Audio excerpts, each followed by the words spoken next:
Sir इसको यहाँ के लिए आपका पूरा क्लियर बनेगा सब। सही है। तो ये ब्लॉक है M1 M2, इसमें अगर M1 की वैल्यू M2 से कम है तो ऐसा फील होगा कि M2 डायरेक्शन में मोशन होगा।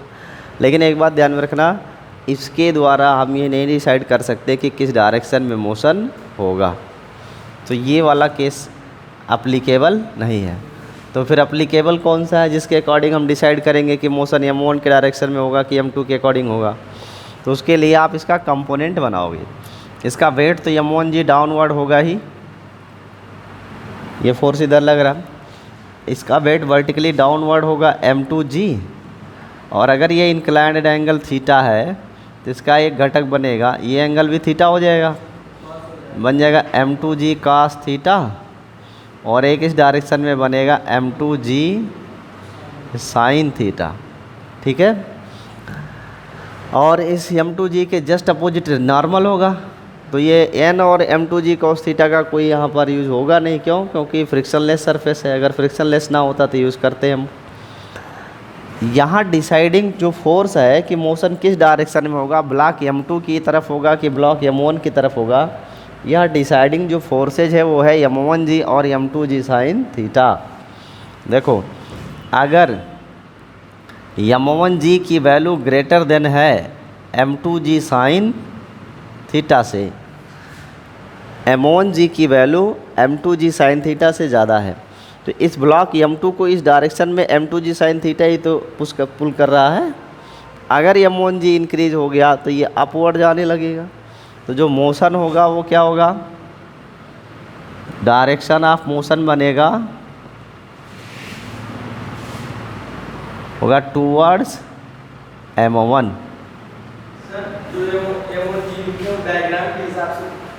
हाँ, डायग्राम के हिसाब से है।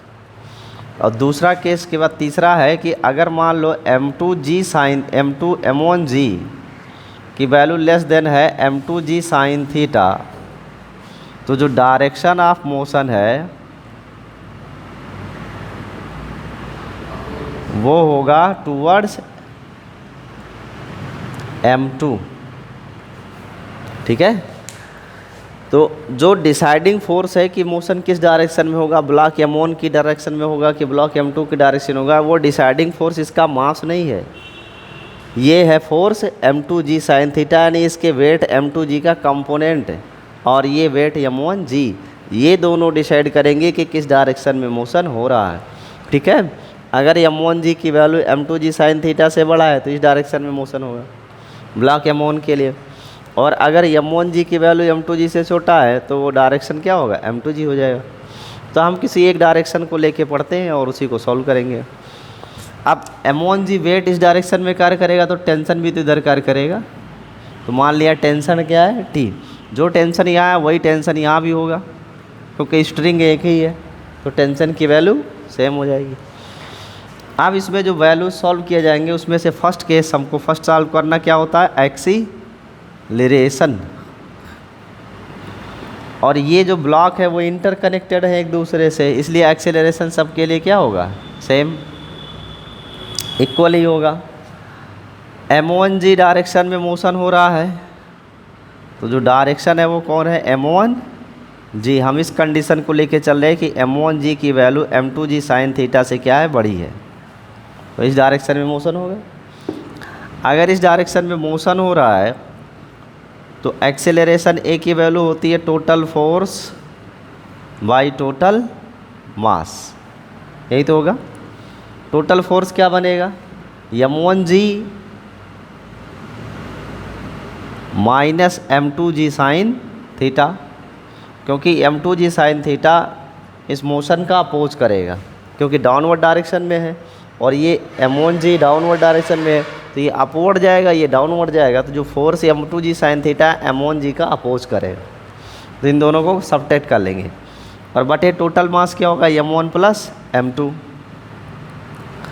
यहाँ से आप G कॉमन ले सकते हो, तो G कॉमन लेंगे तो आएगा M1 minus M2 sine of theta divided by M1 plus M2 into G। ऐसे हम फाइंड कर सकते हैं कि इस सिस्टम के लिए एक्सेलरेशन की वैल्यू कितनी है। यहाँ से फाइंड आउट कर सकते हैं। अब इसके बाद हमको टेंशन निकालना है। इसमें कोई सिचुएशन कोई भी रहता है तो आप क्वेश्चन कर सकते हाँ बिल्कुल कर सकते हैं। अब इसमें वैल्यूज m1 m2 की और थीटा की वैल्यू दी जाएगी, उसमें पुट करेंगे आंसर आ जाएगा। हो। टेंशन आपको यस। और सेकंड हमको टेंशन निकालना है स्ट्रिंग का। तो जो टेंशन फोर्स है वो क्या होगा,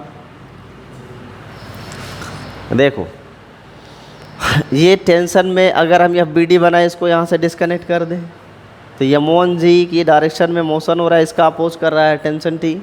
तो इसको लिख सकते हैं m1 g minus tension T is equal to m1 into acceleration A। m1 g से टेंशन अपोज कर रहा है मोशन का, उसको घटा देंगे तो जो रिजल्टेंट फोर्स है वो m1 into a according to Newton second law मिल जाएगा हमको। यहाँ से अगर हमें टेंशन निकालना है तो m1A को लेफ्ट में लाएंगे तो टेंशन T की वैल्यू हो जाएगी m1 जी माइनस m1A। और इनमें से आप m1 कॉमन ले लेते हैं तो बच जाएगा G माइनस A। इस फॉर्मूले के द्वारा आप स्ट्रिंग का स्ट्रेस फाइंड आउट कर सकते हो। ठीक है। थर्ड अगर हम देखें प्रेशर ऑन पुल्ली कितना होगा, प्रेशर ऑन पुल्ली, जो पुल्ली है पुल्ली पे देखो एक टेंशन ऐसे लग रहा है और एक टेंशन ऐसे लग रहा है। तो इनको हम पहला पैरेललोग्राम बनाएंगे और ये एंगल अगर हम थीटा मान लें तो फॉर्मूला यूज़ करेंगे pressure on pulley is equal to square root T1 square plus T2 square plus 2T1 T2 cos of theta. इस फॉर्मूले के द्वारा हम पुल्ली पर कितना प्रेशर है वो फाइंड आउट कर सकते हैं। ठीक है, तो ये आप नोट कर लीजिए, ये इस सिचुएशन का है।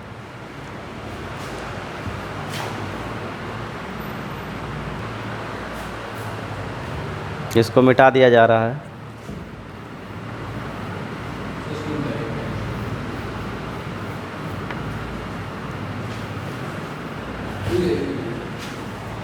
अब इसमें एक केस और है पुल्ली का, वो इस तरीके से है कि ये बेस है और बेस के लिए दो इंक्लाइनेड सरफेस ऐसे हैं।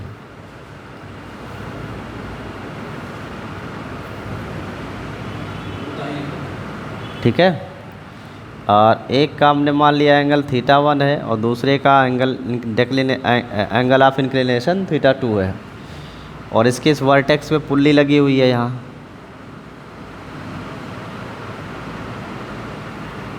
और इस पुल्ली से एक स्ट्रिंग है डाउनवर्ड डायरेक्शन में और वही स्ट्रिंग इस डायरेक्शन में भी है। ये दो इंक्लाइंड सरफेस है, एक का इंक्लिनेशन एंगल θ1 और दूसरे का θ2 है। इस सरफेस के ऊपर यहाँ वर्टेक्स पे एक पुल्ली लगी है, पुल्ली से स्ट्रिंग डाउनवर्ड डायरेक्शन में आ रही है। इसके लेफ़्ट डायरेक्शन में भी एक ब्लॉक कनेक्टेड है और राइट डायरेक्शन में भी एक ब्लॉक कनेक्टेड है, दो ब्लॉक कनेक्टेड है। हमने कंसिडर कर लिया कि इसका मास है m1 और इसका मास है m2। ये मास हो गए इसके। इसमें भी हमें डिसाइड करना है कि मोशन किस डायरेक्शन में होगा, ब्लॉक m1 के डायरेक्शन में होगा कि ब्लॉक m2 के डायरेक्शन में मोशन है। तो इसके लिए ध्यान देना, मास के द्वारा आप डिसाइड नहीं कर सकते कि किस डायरेक्शन में मोशन है। इसके लिए आपको इसके वेट का कंपोनेंट निकालना पड़ेगा। तो जो फर्स्ट वाला ब्लॉक है इसके लिए अगर हम देखें तो इसका वेट m1 जी इस डायरेक्शन में कार्य करेगा डाउनवर्ड, और इस m1 जी का एक कंपोनेंट बनेगा m1 जी साइन θ1 फर्स्ट के लिए। एक कंपोनेंट इधर बनेगा m1 जी कास ऑफ θ1 और इसके अपोजिट में नॉर्मल होगा जो इस m1 जी कॉस थीटा को बैलेंस कर लेगा। प्लस इस डोरी से बंध जिस स्ट्रिंग से ये बांधा गया उस स्ट्रिंग पर भी तो फोर्स एक्सर्ट करेगा। तो मान लिया उसके कारण जनरेट जो टेंशन फोर्स है वो क्या है, T है स्ट्रिंग के लिए। ठीक है, ऐसे दूसरा ब्लॉक m2 जो है इसका वेट डाउनवर्ड डायरेक्शन में कार्य कर रहा है m2 जी। इस m2 जी का एक डाउनवर्ड डायरेक्शन में कंपोनेंट बनेगा m2 जी साइन θ2 2 और एक परपेंडिकुलर इधर आ जाएगा m1 m2g cos of theta 2 और इस cos ऑफ थीटा 2 वाले कंपोनेंट को इक्वल करने वाला जो नॉर्मल है वो n2 और यहाँ पहले वाले के नॉर्मल है n1। तो ये हमने कंसिडर किया। सेम टेंशन फोर्स यहाँ भी लगेगा क्योंकि एक ही स्ट्रिंग है और एक ही स्ट्रिंग के लिए फोर्स टेंशन फोर्स इक्वल होता है। अब यहाँ पे हमको जो फाइंड आउट करना है वो एक्सेलरेशन फाइंड करना है, फिर उसके बाद वो टेंशन फाइंड करना है कि स्ट्रिंग के लिए कितना टेंशन है। अब एक्सेलरेशन तभी होगा जब मोशन हो, और मोशन का पहले डायरेक्शन डिसाइड होना चाहिए, किस डायरेक्शन में मोशन हो रहा है। तो ये कैसे डिसाइड करेंगे कि किस डायरेक्शन में मोशन होगा? तो जो मास है उस मास के बेसिस पे तो डिसाइड नहीं कर सकते, मास के बेसिस पे डिसाइड नहीं कर सकते कि मोशन किस डायरेक्शन में है। डिसाइड किससे होगा? फोर्स से। और कौन कौन से वो फोर्स हैं जो ये डिसाइड करेंगे कि मोशन किस डायरेक्शन में हो रहा? तो उनमें से जो डिसाइडिंग फोर्स है वो एक है m2g sin थीटा 2 और एक है m1g sin थीटा 1। यही फोर्स इस सरफेस के पैरेलल है, बाकी जो परपेंडिकुलर फोर्सेस हैं इनका मोशन पे इम्पैक्ट नहीं होगा। क्यों? क्योंकि सरफेस है फ्रिक्शन लेस, इसलिए इस परपेंडिकुलर का कोई यूज़ नहीं करेंगे। तो इसमें हमको डिसाइड करना है मोशन का डायरेक्शन। उसके लिए हमें कौन कौन से फोर्सेस को लेना है? जो डिसाइडिंग फोर्स है वो फोर्सेज है, एक है m2g sin थीटा 2 और एक फोर्स है आपका m1g sin थीटा 1। ये दो फोर्स है, यही डिसाइड करेंगे किस डायरेक्शन में मोशन हो रहा है। उसमें से हम फर्स्ट केस लेते हैं कि इमेजिन कर लो आप कि जो m1g sin थीटा 1 है ये वैल्यू ग्रेटर देन है m2g sin थीटा 2। ये sin थीटा 2 वैल्यू इससे ज़्यादा है।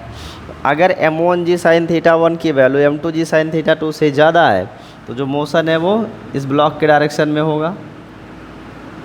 और ऐसे में हमने कंसिडर कर लिया एक्सेलरेशन क्या है? a। तो अगर ब्लॉक m1 का एक्सेलरेशन a है तो ब्लॉक m2 का भी एक्सेलरेशन क्या होगा? a ही होगा। और ये ब्लॉक अपवर्ड जाएगा और ये ब्लॉक डाउनवर्ड आएगा। ठीक है, तो जो डायरेक्शन ऑफ मोशन है वो बनेगा ब्लॉक m1। और दूसरा केस ये बन सकता है कि जो m2g sin थीटा है यह कंपोनेंट m1g sin थीटा 1 से ज़्यादा हो, यानी ये m2g sin थीटा 2 की वैल्यू m1g sin थीटा 1 से ज़्यादा हो जाए, ग्रेटर हो जाए। तो इस बार जो मोशन है वो किस डायरेक्शन में होगा? ब्लॉक m2 के डायरेक्शन में होगा।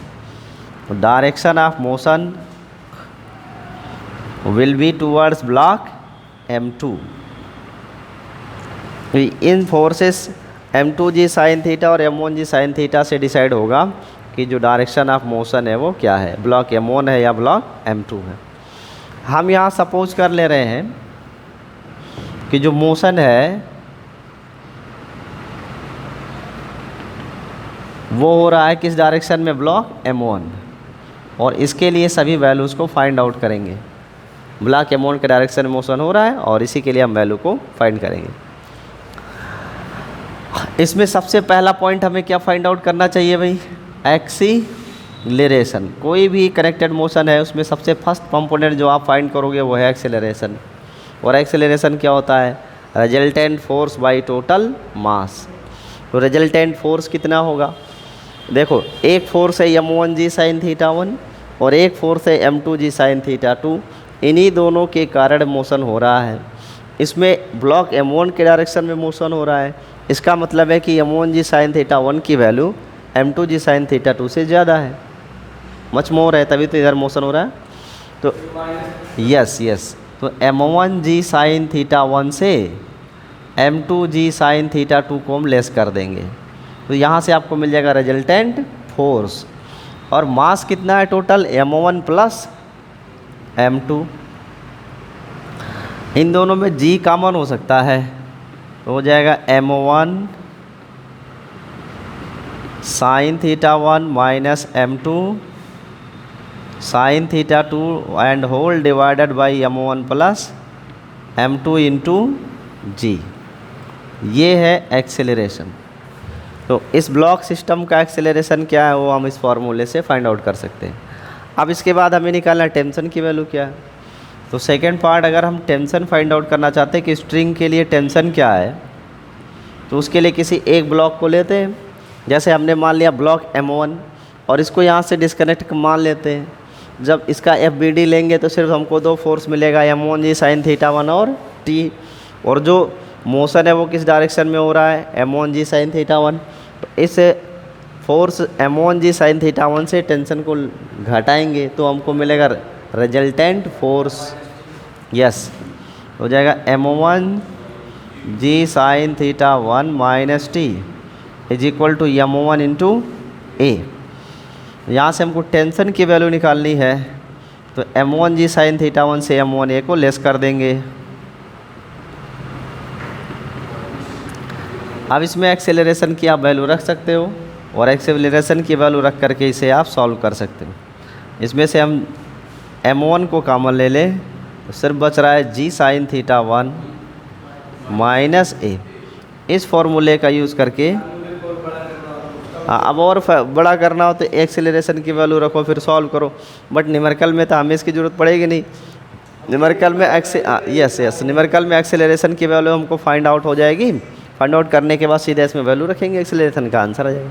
तो ये हम यहाँ पे सॉल्व करने वाले हैं, ठीक है, ये आप नोट कर लीजिए, ऐसे इसको सॉल्व करते हैं।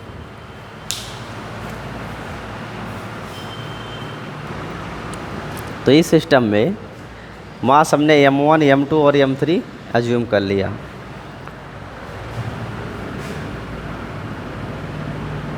जो वेट है वो M1G डाउनवर्ड होगा, M2G भी डाउनवर्ड होगा, और जो M3G है वेट वो भी तो डाउनवर्ड होगा।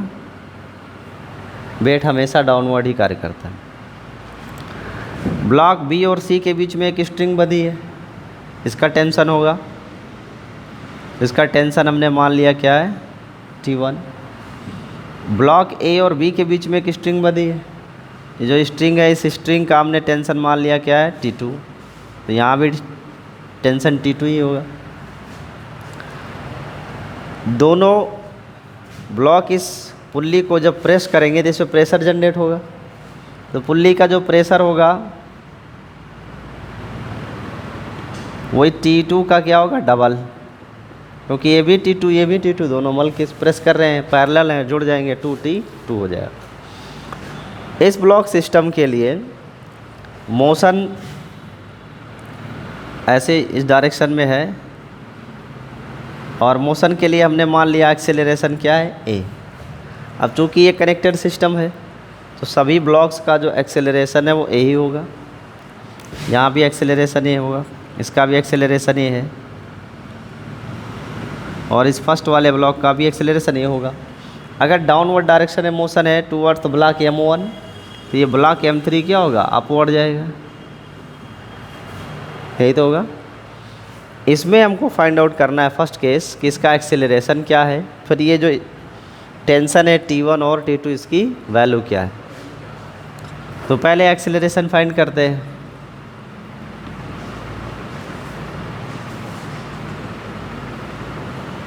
जो एक्सेलरेशन ये होता है वो होता है total force by total mass.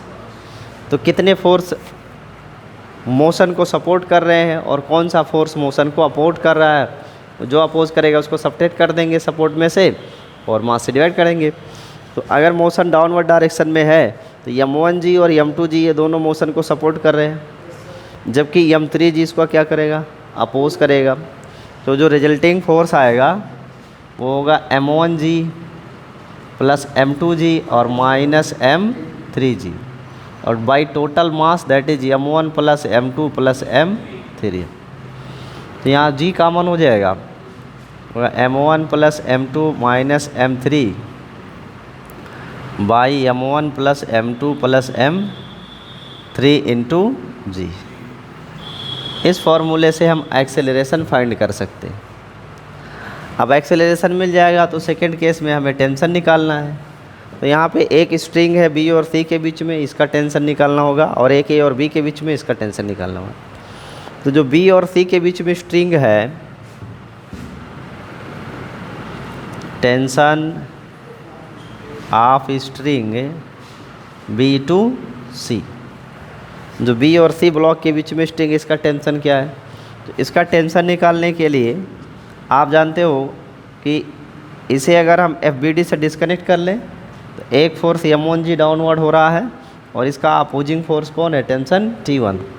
तो इक्वेशन बनेगा M1G minus T1 is equal to M1 into a. यहाँ से टेंशन T1 के लिए M1A को रिप्लेस करना होगा, तो माइनस M1 इंटू ए। इसमें M1 कॉमन ले लिया जाए तो G माइनस। इस फार्मूले से आप टेंशन फाइंड आउट कर सकते हो, ठीक है। अब इसमें ए की वैल्यू आप ये रखोगे जब, तो ये और अधिक सॉल्व करके इजी हो जाएगा। तो इसके लिए एक डायरेक्ट फार्मूला आप याद रखना, जब ये वैल्यू आप रख के इसको सॉल्व करोगे तो ये आता क्या है, ये आएगा tension T1 is equal to 2 times M1 into M3 by M1 plus M2 plus M3 and into G, ये आएगा, ठीक है। इसके बाद हम जो टेंशन फाइंड आउट करेंगे वो टेंशन कौन सा होगा, T2। T2 टेंशन कैसे मिलेगा, थर्ड पॉइंट, टेंशन जो स्ट्रिंग है ए से बी, ए और बी ब्लॉक के बीच की जो स्ट्रिंग है इसके बीच का टेंशन निकालना। यस, तो अब ए और बी के बीच का स्ट्रिंग का टेंशन निकालने के लिए यहाँ से डिस्कनेक्ट कर लें, चाहे यहाँ से डिस्कनेक्ट कर लें, कहीं से ही एक तरफ से ले लेते हैं, चाहे ब्लॉक M3 चाहे ब्लॉक M1 ले, M2 ले। यहाँ से डिस्कनेक्ट करोगे अगर तो M3G अपोजिंग फोर्स है और T2 सपोर्टिंग फोर्स है, तो हो जाएगा T2 minus M3G is equal to M3 into a. M3G opposing force है और T2 क्या है, सपोर्टिंग फोर्स है, क्योंकि मोशन अपवर्ड है। अब यहाँ से अगर हमको T2 लिखना है तो M3G को दूसरे साइड में ट्रांसफ़र करेंगे, सो T2 इज इक्वल टू, इन दोनों में M3 कॉमन हो जाएगा तो आ जाएगा G प्लस ए। जी बताइए। हाँ, नहीं, मोशन डाउनवर्ड है ना, तो डाउनवर्ड है तो ये M1G से T1 को लेस करेंगे ना। हाँ, मोशन पे, किस डायरेक्शन में मोशन है उस डायरेक्शन के फोर्स में से अपोजिंग फोर्स को घटा देते हैं, ये रूल है इसका। हाँ बिल्कुल, तो ये आपको T2 यहाँ से मिल जाएगा, और इसका G का जो वैल्यू एक्सेलरेशन की है ये वैल्यू आप यहाँ पुट करोगे तो और अधिक सॉल्व होगा। तो इसको सॉल्व करते हैं तो इसका वैल्यू आएगा T2 is equal to 2 times M3 M1 plus M2 by M1 plus M2 plus M3 into G। इस फॉर्मूले से आप टेंशन T2 को फाइंड आउट कर सकते हो, ठीक है। अब इस पर कुछ क्वेश्चन आए हैं प्रीवियस ईयर मेडिकल एग्जाम में, मैं वो करवा के आपको दिखाता हूँ, पहले से नोट कर लीजिए। तो इसके आगे आपको और क्वेश्चंस कराते हैं जो मेडिकल में आए हुए हैं। देखिए, इसमें 2 क्वेश्चन है, एक ये CPMT 2011 का क्वेश्चन है, इसमें कराता है 3 block system M1 M2 M3 आपस में कनेक्टेड है और T3 जो 40 न्यूटन का फोर्स लगा करके इनको मूव कराया गया है। आपसे पूछा गया है कि जो T2 स्ट्रिंग में स्ट्रेस है सेकेंड वाले स्ट्रिंग में, इसकी वैल्यू क्या है। तो हमने आपको बताया था कोई भी ब्लॉक सिस्टम हो, कुछ भी फाइंड करना हो, सबसे पहले एक्सेलरेशन निकालो। तो एक्सेलरेशन पहले इसका फाइंड कर लेंगे। एक्सेलरेशन क्या होता है, total force by total mass. तो फोर्स कितना है, 40 न्यूटन का है। टोटल मास कितना होगा, M1 plus M2 plus M3, 10 plus 6 plus 4, तो ये हो जाएगा कितना, 20, और 20 को 2 तो 2 मीटर पर सेकेंड स्क्वायर, तो 2 मीटर पर सेकेंड स्क्वायर का एक्सेलरेशन इसके अंदर आ गया। अब इस एक्सेलरेशन के कारण ये T2 जो है ये ब्लॉक M2 और M1 को घसीट के ले जाएगा। जब T2 की वैल्यू निकालनी है तो आपको मैंने फर्स्ट डे भी बताया था कि अगर हमको T1 निकालनी है तो T1 सिर्फ M1 को आगे ले जा रहा है, तो M1 T2 जो है वो M2 M1 दोनों को ले जा रहा है। यस, तो इंटू ये लिखेंगे। अब इसमें वैल्यू आप रखो तो m1 की 10 और m2 की 6 और गुणे 2 तो आ जाएगा 32 न्यूटन। अगर T3 की वैल्यू हमें फाइंड नहीं करने को क्यों ऑलरेडी दिया हुआ है, तो आंसर कितना हो गया, डी ऑप्शन सही है, 32 न्यूटन। ये वाला क्वेश्चन AIPMT में आया 2012 में। इसमें कह रहा 3 ब्लॉक हैं ABC और तीनों के मास है 2-2 kg के हैं, और ये जो पुल्ली है ये रेस्ट में है। आपको बताना है, रेस्ट में नहीं, सॉरी, स्थिर है, मतलब ये पुल्ली अपने पोजीशन पे फिक्स्ड है और ये ब्लॉक अपना मूव कर रहा है। ऐसे में हमको बताना है कि जो B और C वाली स्ट्रिंगेस के बीच का टेंशन क्या है। तो आपको अभी इसके जस्ट पहले हमने फार्मूला बताया, B और C ब्लॉक के बीच का जो टेंशन है उसको फाइंड आउट करने का फार्मूला क्या लिखते हैं, 2m1 into m3 by m1 plus m2 plus m3 और इंटू जी। इसमें वैल्यू पुट कर दीजिए। हाँ बिल्कुल बिल्कुल, उससे भी आ जाएगा, बट इसको पहले फाइंड आउट कर लें। m1 m3 की वैल्यू तो 2 रहेगी, तो 2 इंटू 2 बाई 2 प्लस 2 प्लस 2 और जी की वैल्यू 9.8, तो ये 2 2 जा 4 का 8 हो जाएगा और बाई 6 और इंटू जी की वैल्यू 9.8 है, तो इनको आप डिवाइड कर लो। तो 4 टाइम्स फिर 3 से डिवाइड करेंगे, 3 3 जा 9, 3 2 जा 6, तो यह आ जाएगा 4 2 जा 8, as 12.8 newton, near about to 13 newton, ये आंसर हो जाएगा। हाँ, और अगर इसको अन्य मेथड से ज्ञात करना चाहते हो तो पहले एक्सेलरेशन फाइंड करो। तो एक्सेलरेशन के लिए फोर्स लिखना पड़ेगा। अगर मोशन इस डायरेक्शन में हो रहा है, आप सपोज कर लेते इधर मोशन हो रहा है, तो मोशन के लिए this plus this plus this में से ये ए अपोज करेगा, तो हो जाएगा m1 plus m2 minus, sorry इसको लिखेंगे mb plus mc minus ma by ma plus mb plus mc और टाइम्स g। इसमें वैल्यू आप पुट कर दो, तो mb 2 minus 2 by 2 plus 2 into g mean 9.8, तो ये आ जाएगा 2 by 6 into 9.8, that is 9.8 by 3 metre per second square. अब अगर हमको यहाँ से टेंशन निकालना है तो आप इस सी ब्लॉक के लिए लिखेंगे टेंशन